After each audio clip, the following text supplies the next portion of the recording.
Hi folks, welcome back. Thank you for watching. Please do hit subscribe if you haven't done so yet. It really does help when you do that. So today folks, I'm sat a little bit left of centre so that you can better see the boutique hand-wired British voice Tower of Hell going on over my shoulder there. Now, as you might have seen a couple of weeks ago, I currently have the Hylight Custom SD on the top of the stack back there here on demo. And I shot a standalone video of that amp and put it up, and there was a lot of love for it down in the comments section. But it occurred to me that while I have this amp here and I have to drive it back to the shop I borrowed it off tomorrow, I have 4 premium top quality replicas of 4 iconic amplifiers from history. Because on the floor I have the Dr. Z Z-Rec, which is a kind of AC30 type thing. It's certainly my favourite AC30 alike I've ever played. I then have a JTM45 clone, the Orange Retro 50, which is a kind of greatest hits of those old Pics Only early 70s orange amplifier circuits. And on the top, the Hylight, which is a kind of Hiwatt DR504 in a 20 watt format type thing. So I have Vox, Marshall, Orange and Hiwatt. Now, those aren't the only British amplifier brands from history. You had, Sound City and Laney and Matamp and companies like that. But between these 4, we can pretty much cover 90% of British recorded guitar tones from history, British amps at least. So I wanted to take advantage of having the Hylight here today to make this video comparing these amplifiers. Now, there's various ways that I could go about putting this video together, and of course there's a huge amount of subjectivity involved on my part in terms of how I dial these amps in, because that will vastly alter how they sound. So what I'm going to do today is 4 different levels of gain: clean, low edge of breakup type stuff, classic rock gain, and then at the end just dime everything for a bit of fun. And within that I'm going to EQ the amps to sound, to me, at their best, at the settings that scream the classic tones from these circuits. Now, the cabinet I'm going to use today is on the floor down there. It's a Zilla Studio Pro 2x12, and I'm going to use this cabinet for a few different reasons. Firstly, because it sounds great and it's very well built, but also because it has panels on the back so it can run both closed-backed and open-backed. Now, historically, Orange, Marshall and Hiwatt would have used closed-backed 4x12s, so I'm going to have it running closed-back for those 3. But the AC30 circuit is a little bit different because, of course, the Vox AC30 is an open-backed 2x12 combo amp, so I'm going to run the cabinet open-backed when using the Z-Rec. Now, the mics aren't going to move, they're going to stay exactly the same, and the blend of the mics is going to stay exactly the same. But what I am going to do is normalise the overall volume within each excerpt to match the different amplifiers. Because the Hylight on the top is a 20 watt amplifier, the Orange Retro 50 is a 50 watt amplifier. So if I left the levels exactly as they are in the room, all that would really show is a 50 watt amplifier is louder than a 20 watt amplifier, and that wouldn't really tell us anything. So the best way to compare the fundamental similarities and differences between amplifiers is for the playback volume at least to be kind of equivalent, because the same sound played loud and quiet sound different to human ears, all the sort of Fletcher-Munson curve and things like that. So I'm going to have the volumes in Pro Tools kind of set to be equivalent, even though here in the room the Orange is going to be much louder than the Hylight, for example. Now, the other thing I wanted to do is find the correct pairings of speakers to use with these 4 amplifiers, because the famous pairings that have gone with these amps really do dictate the overall sound. So for the JTM45, back in the very early days, they would have used the Celestion silver Alnicos. So I'm going to use the Scumbag S75 PVC for that, which is a kind of silver Alnico type replica. And later in the 60s, that Marshall would have gone to using the G12M, the medium magnet greenback. So I have the Celestion Heritage reissue of that speaker to sit alongside the Scumbag. Now, for Orange, back in the early Orange Matamp days, they would have also used the Celestion Silver Alnico, so I'm going to stick with the Scumbag for that. But Orange amps in general are much more closely tied with the Celestion G12H, the heavy magnet greenback, and specifically the 75 watt lead cone version. So again, I have the Celestion Heritage reissue of that speaker to sit alongside the Scumbag. Now, Hiwatt and Hylight were back in the day, and indeed still are today, much more closely associated with Fein speakers. They are the real voice of the Hiwatt circuit. So I'm going to use the Fein A60 Alnico and F70 ceramic for an all Fein lineup with the Hylight. And finally, for the Dr. Z Z-Rec, AC30s have used lots of different speakers over the years, but they're probably best known for using the Celestion Alnico Blues. Now, I've only got one Alnico Blue here, so for the other speaker, I'm going to use what Dr. Z recommends as being the true voice of the Z-Rec, which is a Celestion Gold wired in series at 16 ohms, as all these amps are going to be today, with the Celestion Blue, because those two together give the most kind of British Celestion Alnico chime to pair nicely with the AC30 circuit. So that's what we're going to do today, folks. Now, the Hylight and the Orange both have master volumes. They're going to be all the way up throughout the video, so they're going to be having minimal effect. There's going to be no attenuation on any of the amps. They're all going to be absolutely screaming loud. And when it comes to diming them at the end, the Hylight and the JTM45 are both 4-input amps. So I'm going to jumper the channels with a patch lead and dime both channels. So I don't think maxing everything out is really going to tell us too much at the end, but it's sure as hell going to be a lot of fun.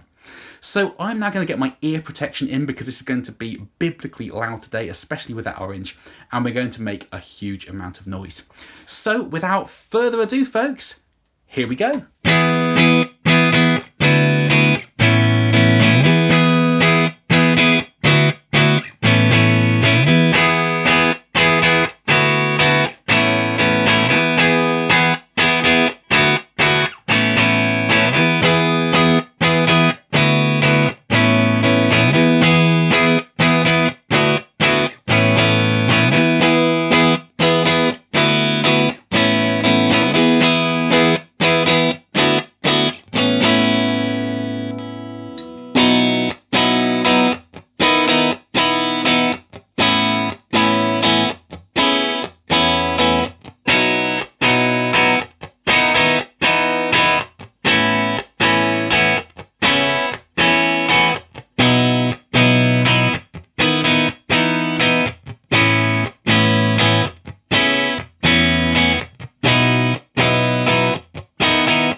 folks. Now, please do comment underneath, let me know what you thought of these 4 amps today, which was your favourite, at which level of gain, with which guitar.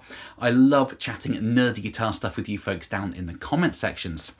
Now, my first observation is, holy hell, that was loud, especially with that orange amp at 50 watts. Even with earplugs in, it was blistering, so I think I need to go and apologise to my neighbours after making this video today.